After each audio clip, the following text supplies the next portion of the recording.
after the NFL offseason, free agency, and the 2024 NFL draft, Will Levis and Anthony Richardson have closed the gap on the Offensive Rookie of the Year, C.J. Stroud, from the 2023 QB class. We're going to talk about this and more coming up next.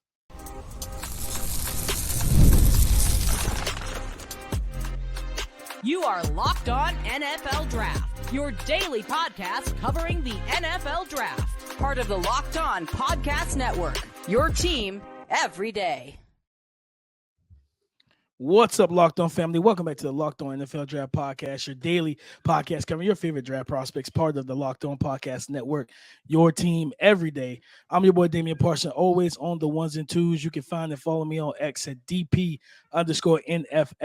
I'm a senior draft analyst, and thank you for making Locked On NFL Draft your first listen today and every day. Shout for being our everydayers. You know, I got to kick this intro to my guy, Mr. LSU himself, Keith Sanchez. You can find and follow him on X at The Talent Code. Keith, talk to him, baby.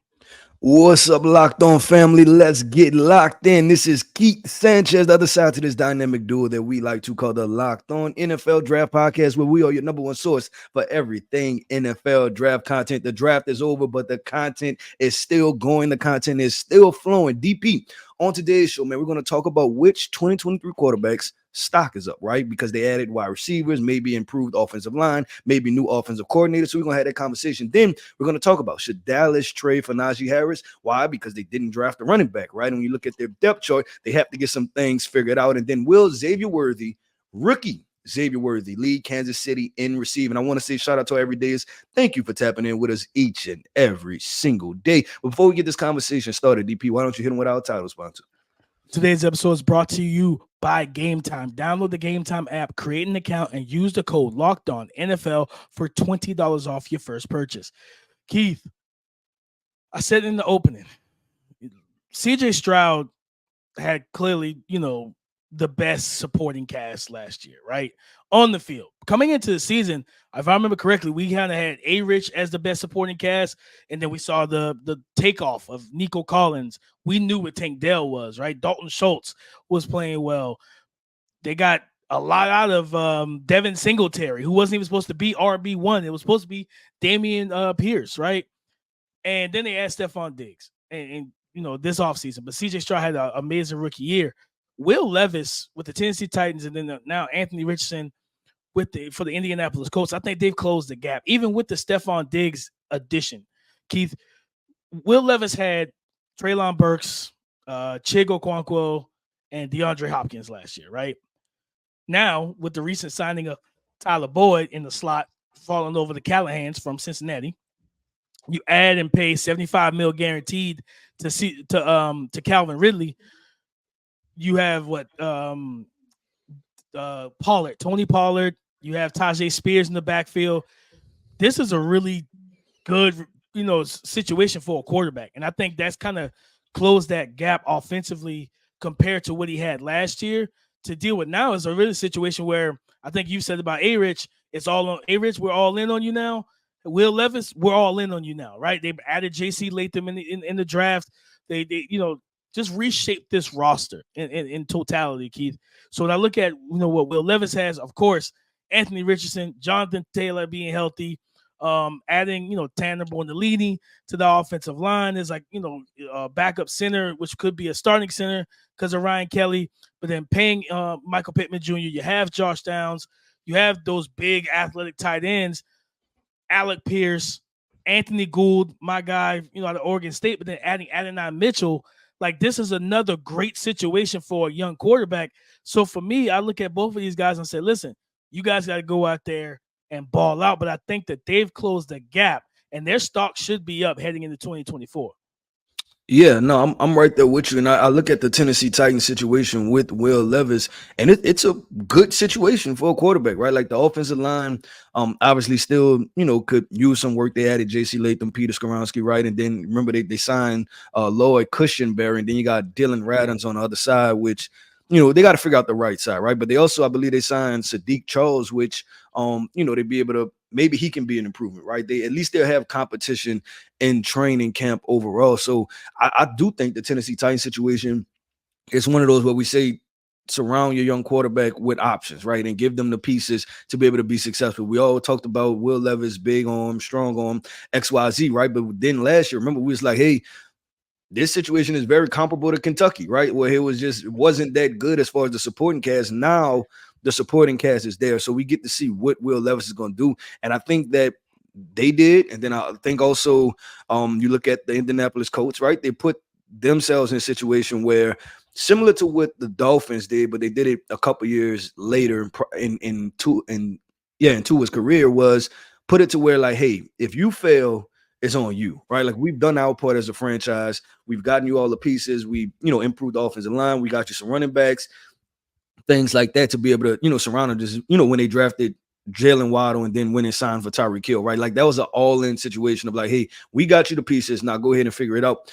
I want to talk about the Carolina Panthers too, DP, because I think Bryce Young is in a much better spot now, right? As far as weapons, they went and got what they traded for Deontay Johnson. You still have Adam Thielen, you have Xavier Leggett, you have Jonathan Mingo.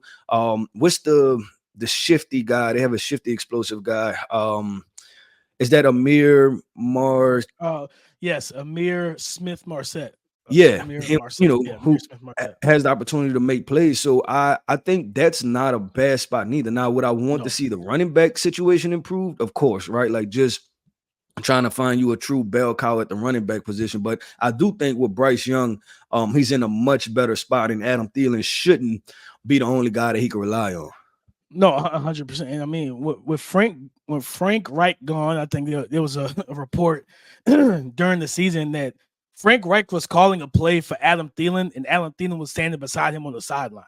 You know what I mean? So he was just dialing it up for AT in the slot. So now with Dave Canales coming in, he can kind of dial it up for whoever he wants on this offense now. Like you said, you have Deontay Johnson. Deontay Johnson is going to be that he's a guy to me that route running, the quick twitch, the explosiveness that he brings in and out of cuts and breaks.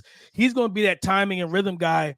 And truthfully, he's buttered his bread as an X receiver in the NFL, right? Where he looks more like a slot, but he's been successful winning on the outside ever since he got to Pittsburgh, ever since he was drafted. And so like he can kind of play the XZ slot. You can move Xavier Leggett around. We talked about Jonathan Mingo yesterday. And I think with Mingo, him and Bryce got to get that connection going down the field, because him being big and strong, he's able to fight through, like press man coverage at the line of scrimmage. And when he got vertical, like, he has like 4.46 speed. He can open it up. He can open that stride. And I think, and you mentioned the running back position, Keith. You're not buying in on Jonathan Brooks as a bell cow when he comes back healthy, but from the ACL, you're not in on JB. I mean, I am, DP. I am. I just think obviously coming back from the ACL, you're talking about being able to immediately contribute, right? Like that's a big thing, and that's what I think about, because potentially what he had the injury in late October, early November, somewhere around there, right? So you count out 9 months from there, that puts you August, September, right? Somewhere around there. But it's gonna take some weeks too, I feel like, for you to feel like yourself, right? When we know that the response time, it varies for these injuries, right? Some guys come back, the Adrian Peterson's right and ready to roll at 6 months. And then some guys, even when they're back, they're not their true selves for a year. And so that's kind of more of the situation why I say with Brooks, a healthy Brooks, I think is a very good player, but we're still trying to see where he's going to come in at, right? And just be healthy. But we got opportunity to talk to him, and very smart guy, aware guy, intelligent, right? I can see why the Panthers are all in on him. It's just a matter of coming from the injury. I would just want to kind of hedge my bets a little bit, right, with bringing in a veteran also, and just, kind of having that situation. It's going to be an interesting running back situation for them, because they have Chuba, who I think will fit more of Dave Canales' offense. But then they have Miles Sanders. Then they just signed Rashad Penny from the Eagles, I don't think he did much of anything in Philly last year. With I think when DeAndre Swift was there. So it's going to be really interesting to see, like, could they end up moving Miles Sanders? I think that the Jonathan Brooks thing is going to really determine which one of those guys stay on the roster post, post week 2, 3, 4 into the season, where I could see a Miles Sanders being traded. I think he's the best receiving option out of that backfield right now. So I probably wouldn't want to get rid of him. but the running back situation is it's adequate. Like you said, it's solid. JB being healthy and returning to health and returning to himself would be big. But I think all those guys, CJ Stroud, Bryce Young, Will Levis, Anthony Richardson, the expectation should be better for all of those guys because their situation's improved. Yeah, I agree with that 100%. The teams, the front office, they made sure that they improved their situations to be able to get the best out of what they could potentially be. And we all felt like those were high-level prospects, so we should start getting results, right, in return on investment from that situation. But DP, we kind of ended that conversation with some running backs, and we're going to talk about the Dallas Cowboys, right? Did not draft a running back, but there have been rumblings about them trading for Najee Harris. Would it be a good fit with this new offensive line that they did draft? They drafted 2 offensive linemen. So let's have this discussion. Coming up next, we're going to talk about should Dallas trade for Najee Harris. This next segment is brought to us by our sponsor, BetterHelp. Sometimes we all need the opportunity to get something off our chest. Big or small, certain things can really start to get to you. It's important to let that out, especially to someone who's unbiased on your life. So today I want to say how I really feel about something. You might even be thinking about the same thing this week. Guys, I'm happy that the 2024 NFL draft has concluded and it is over. But I'm also happy that these rookies are now going into rookie minicamp and that we get to talk about this stuff, that we get to see these rookies in training camp and into the 2024 NFL season and then the college football season as well. I'm so excited about football that we're getting ready to experience this up and coming season. Guys, therapy can be different for everyone. Most of us have bigger problems than our favorite sports team, and it's important to get things off your chest every once in a while. If you're thinking about starting therapy, give BetterHelp a try. Visit BetterHelp.com/lockedon to get 10% off your first month. That's BetterHelp, HELP.com/lockedon. The Dallas Cowboys, Keith, always in the news, always in the tabloids because of Jerry Jones. And now the rumors, like you said, and I was shocked by it, and I was like, man, we got to kind of discuss this a little bit. They avoided a good running back class in terms of the 2024 NFL draft. They avoided that position entirely, right? I know there were rumbles that they wanted Jonathan Brooks. The Panthers leapfrogged them with a trade. It took Jonathan Brooks, right? But there was still Trey Benson, Marshawn Lloyd, Blake Corum, Braylon Allen. They were still good backs in day 3 of the NFL draft that, Dallas just said, nah, we're good. And that's an interesting thought compared, when now that you factor in the trade about potentially going after Najee Harris, who, if I remember correctly, the Pittsburgh Steelers did not pick up his 5th-year option. So it's almost like a 1-year rental. You bring back Zeke. You got Rico Dowdle, Deuce Vaughn. And then they just signed. Who else did they sign? Rico Dowdle. They got Royce Freeman, and Deuce Vaughn and Ezekiel Elliott.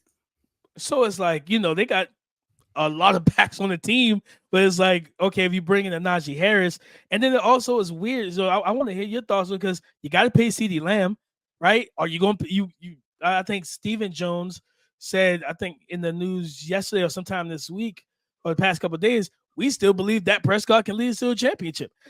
That's never been my concern. My concern is, can you give him a championship team so he can lead you to the championship, not whether he can get the job done. So when you look at this situation, Keith, should the Dallas Cowboys entertain and even trade for Najee Harris, knowing that they do have some big money to dish out, this up and coming off season? Yeah, I guess I'll start with what kind you left off, right? Is that I think you're right that the Dallas Cowboys, they do a good job of making it about what it's not really about, right? And I hope that comes off the correct way. It's like, oh, can you win a Super Bowl with Dak? Yes, Joe Flacco has won a Super Bowl, Nick Foles has won a Super Bowl. We're way past that question, right? Is this a Super Bowl roster, right? And the answer is no. Was it John Madden? I can't remember what coach said, might have been Bill Parcells, right? That you are what your record says you are.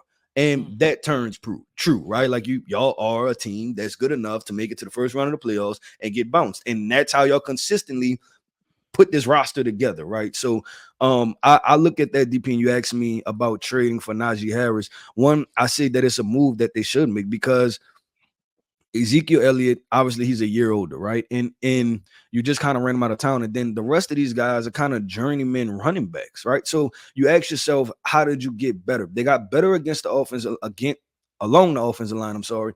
With drafting Tyler Guyton, right? Because you need a replacement for Tyron Smith, but it's more so that Tyler Guyton should be more healthy than Tyron Smith. Tyron Smith is a Hall of Fame offensive tackle, right? It's not like you can improve much over that. It's just the health can improve, right? So I'm gonna give that a wash, right? If Tyler Guyton is as good as, that's a wash.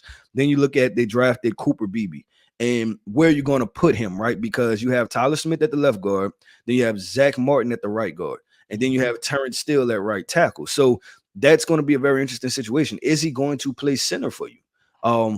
Because both of your guard spots are filled up with guys that have shown to be perennial, really good football players, right? Tyler Smith early on. So I think they should trade for him, and I think that this potentially could be a better spot for Najee Harris too. Because when you look at the offensive lineman that they've drafted over the past few years, you look at the philosophy. I've always said with the Pittsburgh Steelers was that a soft offensive line was not great for Najee Harris, the draft prospects. And I was on the sideline, right? I watched this guy torture us multiple years at LSU. Like, this guy was 6'2", 240 pounds. I'm like, what is this, right? Like, this is not normal. The things that he can do and just being that big. But I always felt like he's a guy, and we talked about this, right, that needed hard edges as a prospect. And that's what he had, right? At Alabama, he had an overwhelmingly dominant offensive line to give him hard edges so then he can make a decision on what he needs to do. But when his offensive line is getting blown back, I don't think the processing was as quick for him to jump cut, do this, and then get vertical up the field, right? It was a weird evaluation, because I think he's a guy, once you get him to the second level, then it becomes good luck, right? Good luck trying to tackle that 6'3", 240-pound man. So I think it's a trade that they should do. I think if you look at what Dallas did draft-wise, it fits. And then also what the Pittsburgh Steelers didn't do offensive line-wise in the past, it could be a better situation. You get a more productive Najee Harris.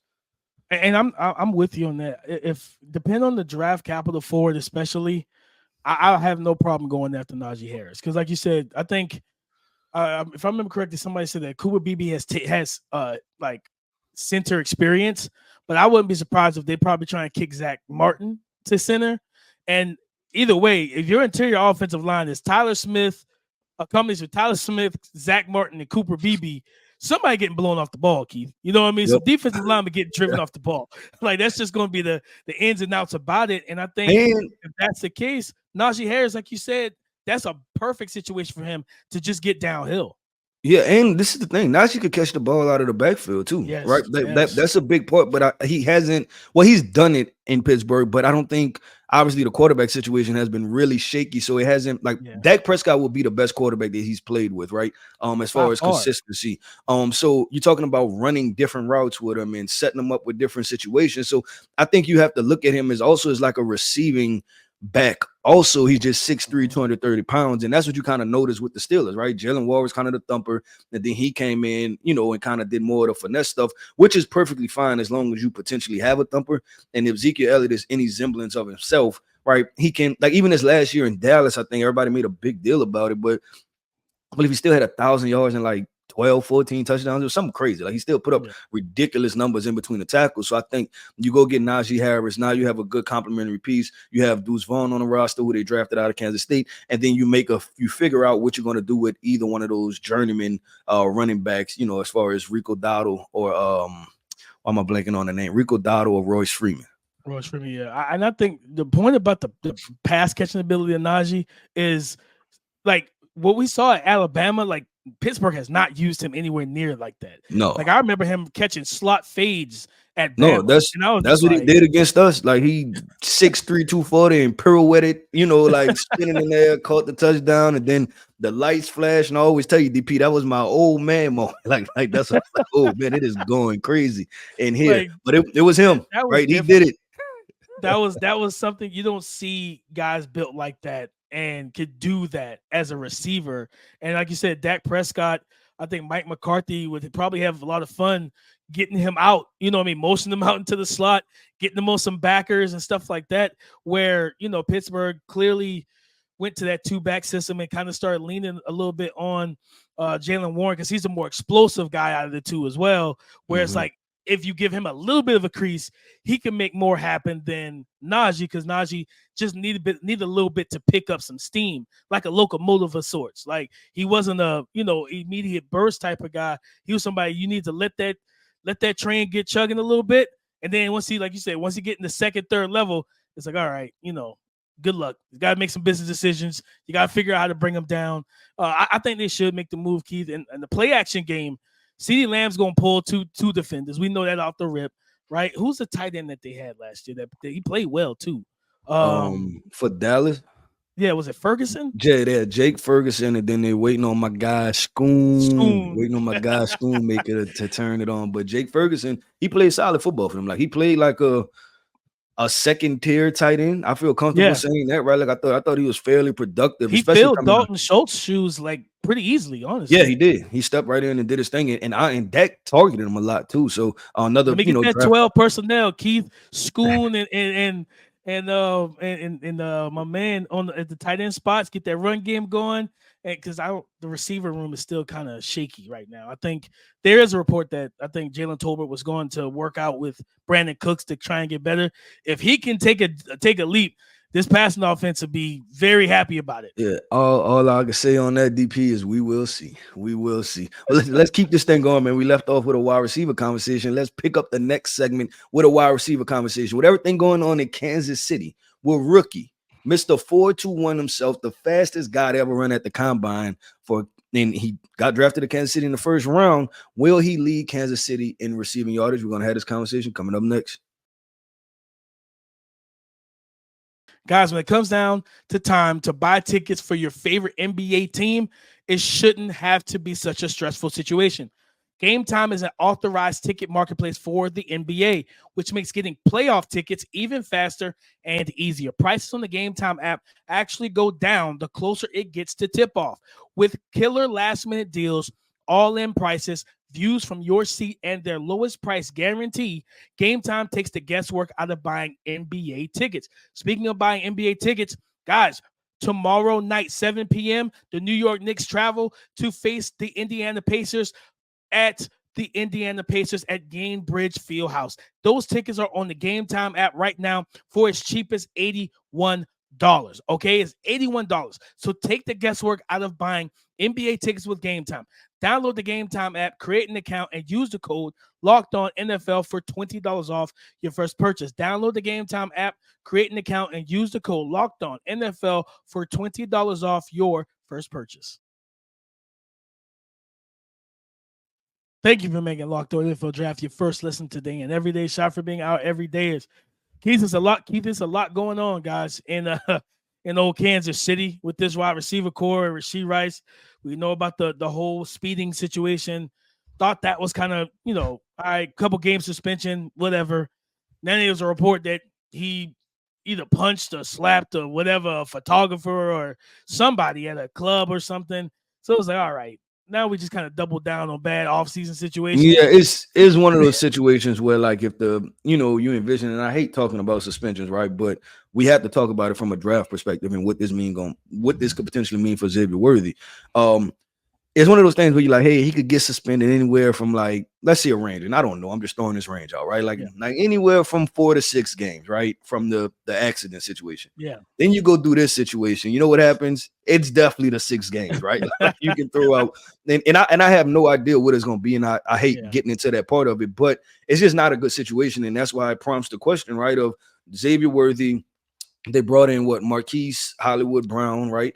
Mm-hmm. And so that looks like they're two guys, right? They got Kadarius Toney, they got Scott Moore, who hasn't necessarily done a whole lot. They drafted Jared Wiley, right? So they have Jared Wiley, the tight end, kind of follow up Travis Kelce. They also have Noah Gray on the team. So the question is this: look at this receiver core, starting 3: Rashee Rice, Marquise Brown, Xavier Worthy. If you ask me, DP, this is coming down to a Marquise Brown versus Xavier Worthy conversation, and very similar skill sets, right? Yeah.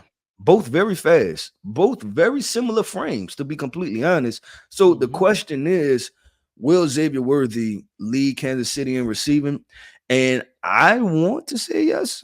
And I think I'm going to go with yes. I'm going to go with yes if everything with the, you know what, I'll say this, because we still have Travis Kelce. He'll lead receiving of the receivers. I think they're gonna get him locked and loaded, ready to roll. Patrick Mahomes, potentially knowing what's potentially could happen with Rashee Rice. I think they're gonna spend a lot of time together this offseason. They're a whole lot of time together. So I think he'll be ready to rock and roll, and I think he will lead Kansas City in the receiving yards.